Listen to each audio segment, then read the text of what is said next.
বিসমিল্লাহির রহমানির রহিম।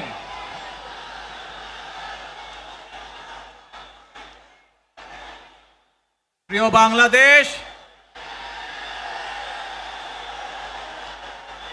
উপস্থিত প্রিয় মুরব্বীবর্গ, মঞ্চে উপস্থিত জাতীয় নেতৃবৃন্দ,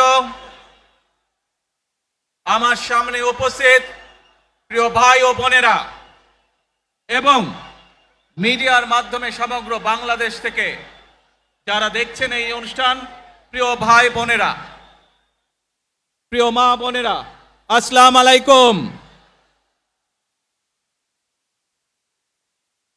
প্রিয় ভাই বোনেরা, আজ প্রথমেই আমি রব্বুল আলামিনের দরবারে হাজারো লক্ষ কোটি শুকরিয়া জানাতে চাই।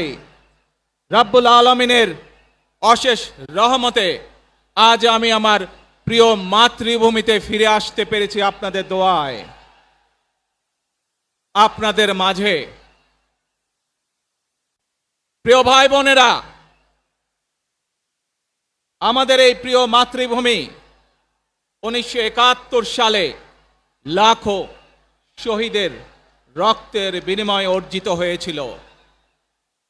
ঠিক একইভাবে 75-এ আবার 7ই নভেম্বর আধিপত্যবাদীদের হাত থেকে রক্ষার জন্য সেদিন সিপাহী জনতার বিপ্লবের মাধ্যমে আধিপত্যবাদের হাত থেকে দেশকে রক্ষা করা হয়েছিল।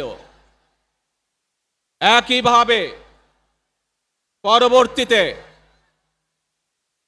90-এ স্বৈরাচারের বিরুদ্ধে এদেশের জনগণ, এদেশের খেটে খাওয়া মানুষ তাদের গণতান্ত্রিক অধিকারকে ছিনিয়ে এনেছিল। কিন্তু তারপরেও ষড়যন্ত্রকারীদের ষড়যন্ত্র থেমে থাকেনি।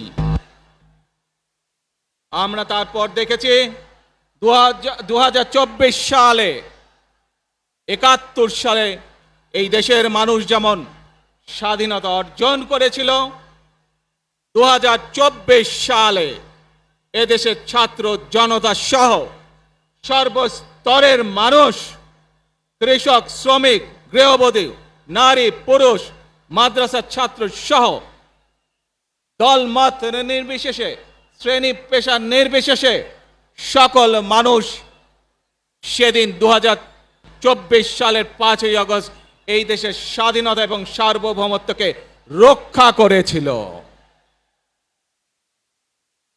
প্রিয় ভাই বোনেরা, আজ বাংলাদেশের মানুষ কথা বলার অধিকার ফিরে পেতে চায়। তারা তাদের গণতান্ত্রিক অধিকার ফিরে পেতে চায়।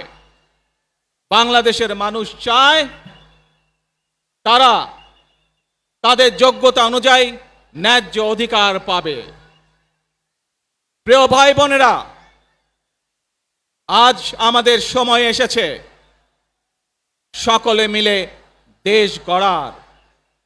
এই দেশে যেমন পাহাড়ের মানুষ আছে, এই দেশে একইভাবে সমতলের মানুষ আছে।